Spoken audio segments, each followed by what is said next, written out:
नमस्कार दोस्तों, स्वागत है आपका टेक्नो डिफेंस अपडेट पे। तो दोस्तों, दुनिया में गिनती के 5 से 6 देश है जो खुद से अपने इफेक्टिव एएसआर रडार बना सकते हैं और भारत भी इस क्लब में अब एक तरह से जुड़ चुका है, क्योंकि भारत के पास 4 फाइटर जेट प्रोग्राम है। तो उन सब के लिए भारत इतने सारे रडार को इंपोर्ट नहीं कर सकता था। तो दोस्तों, ऐसे में डीआरडीओ को एक बार फिर से दिल से सैल्यूट है, क्योंकि उन्होंने भारत को हथियारों की इस रेस में एक बार फिर से रडार की जो एएसआर रडार्स होते हैं उसकी रेस में बहुत आगे लाकर खड़ा कर दिया है। तो दोस्तों, आखिर डीआरडीओ ने क्या किया है और साथ में चाइना का जो शैडोंग एयरक्राफ्ट कैरियर है उसके बारे में भी हम थोड़ा सा वीडियो के लास्ट में डिस्कस करने वाले हैं, क्योंकि दोस्तों बहुत से लोग कहते हैं कि भारत जल्दी जल्दी हथियार क्यों नहीं बनाता है, हम इतने लेट हथियारों को क्यों बनाते हैं जबकि चाइना हमसे ज्यादा जल्दी बना लेता है।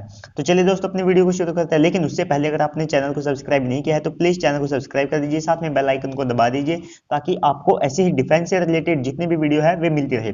तो दोस्तों, इंडियन एयरफोर्स ने उत्तम एएसआर रडार के जो फायर कंट्रोल रडार मोड है उसको सक्सेसफुल टेस्ट किया है और साथ में इसकी जो टेस्टिंग है वो शुरू हो चुकी है।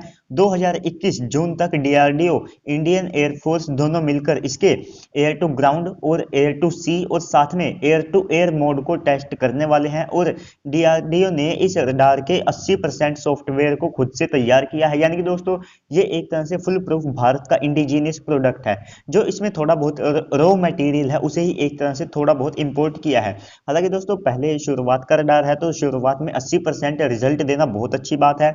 सारे टेस्ट इसके कंप्लीट होने के बाद 2021 दिसंबर या फिर 2022 जनवरी से इसका मार्स प्रोडक्शन शुरू कर दिया जाएगा, यानी कि इसको मार्स प्रोडक्शन के लिए भेज दिया जाएगा।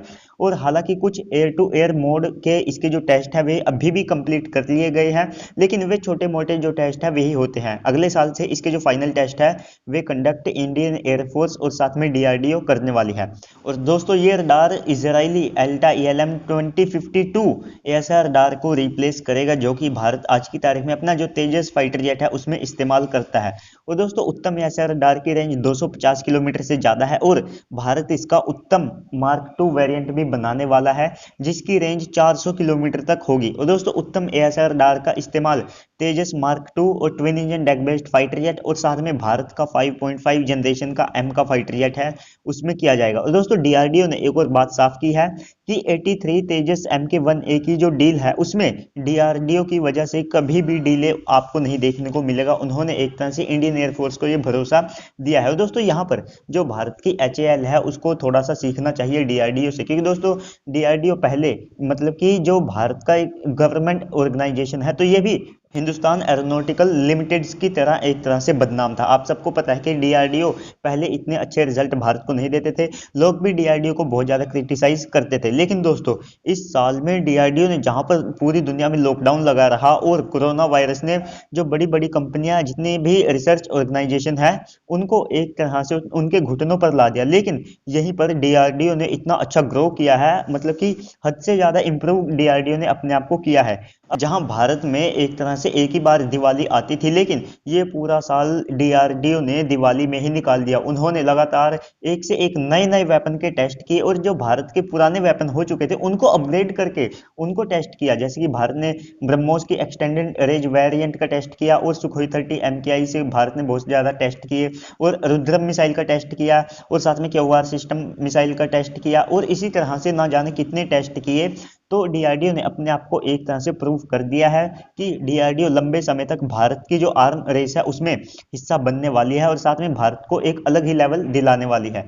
और दोस्तों, डीआरडीओ इस रडार को सुखोई 30 MKI में भी इंडिजीनियस तौर पर जो है लगाने वाली है और साथ में जो भारतीय वायुसेना के MiG-29 UPG है और इंडियन नेवी के जो MiG-29 के है उन पर भी इसी रडार का इस्तेमाल किया जाएगा।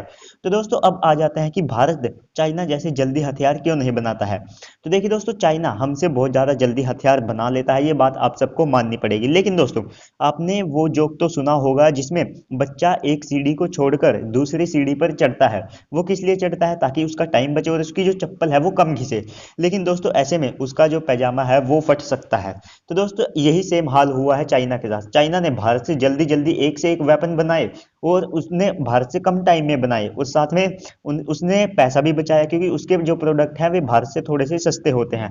लेकिन दोस्तों उसका पैजामा उसकी क्वालिटी में फटा है। आप देखिए शैडोंग एयरक्राफ्ट कैरियर आज भी कॉम्बैक्ट रेडी एयरक्राफ्ट कैरियर नहीं बन पाया है। हालांकि उसने जो अपने एयरक्राफ्ट कैरियर है उसको केवल 26 महीनों में एक तरह से तैयार कर दुनिया में वर्ल्ड रिकॉर्ड बना दिया था, क्योंकि दोस्तों आज तक किसी ने भी इतनी जल्दी एयरक्राफ्ट कैरियर को तैयार नहीं किया था। और सेम हाल हुआ है उसका जो J-20 है, और साथ में उसके जो उसने एयरक्राफ्ट कैरियर पर इस्तेमाल करने के लिए रूस से कॉपी किए थे जो फाइटर जेट, उनके साथ भी चाइना के जितने भी हथियार हैं उन सबके साथ, कुछ हथियारों को और मिसाइलों को छोड़कर, केवल कुछ ही मिसाइलों को छोड़कर सबके साथ यही हाल हो रहा है। उनकी क्वालिटी में उनकी धज्जियां एक तरह से उड़ चुकी है। जबकि दोस्तों भारत लेट हथियार बनाता है, लेकिन हमारी क्वालिटी उनसे 2 गुनी से ज्यादा बेहतर होती है, और ये खुद रिपोर्ट्स में भी कहा जा चुका है। तो दोस्तों आपके वीडियो कैसी लगी कमेंट करके जरूर बताइएगा। दोस्तों हम उम्मीद करते हैं कि हम बहुत जल्द बोल पाएंगे कि आप एक सैल्यूट HAL को भी दीजिए। तो मैं उम्मीद करता हूं कि HAL अगले साल से अच्छा काम करके दिखाएगी, क्योंकि दोस्तों इस साल बहुत सारी प्रॉब्लम्स भी थी। तो चलिए दोस्तों आज की इस वीडियो में इतना ही, मिलते हैं अगली वीडियो में, तब तक के लिए गुड बाय, जय हिंद।